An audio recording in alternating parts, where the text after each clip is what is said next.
Hey guys, this is just an update, I guess, on the engine that we pulled out of that black third gen, the one that had the two bad cylinders. One of the boys actually ended up ripping the engine apart, so I never got any video footage of that, but I can show you we got the engine all ripped apart waiting for what the customer wants to do to it. So anyways, you can see in these cylinders, they got hot. Even I originally, when the engine's in there, sometimes it's hard to see it, but you can see, so these ones are cooked for sure. And then this one, it has one heat cigar in it too. This one also has one. This one's start of it. Now we oversized number 6 a little bit, so they were a little bit more apt to not have an issue. But yeah, you can see there too. So, you know, it's one of those things. Sucks for everybody involved, but you know, it is what it is. If you overheat an engine, not really much of a machine shop, an engine builder or a machine shop can do for you. That's kind of out of their realm.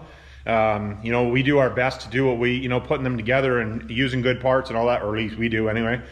But you know, there's only so much we can do. If a guy overheats something, or if it has an injection failure, which I thought originally this was an injection failure, but after ripping it apart, well, you guys probably watched the video, it was low in coolant, had a coolant leak.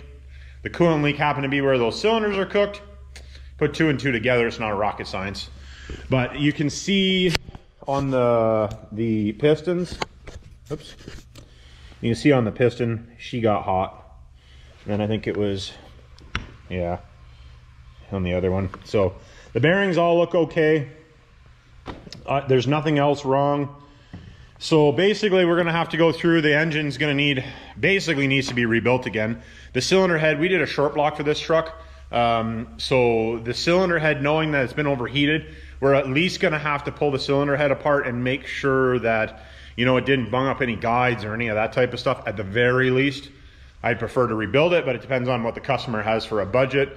I know, you know, it's one of those things that sucks. You put an engine in a truck and now he's gotta do it over again. So anyways, like, subscribe, hit me down in the comments, and we'll catch you on the next one. Thanks, guys.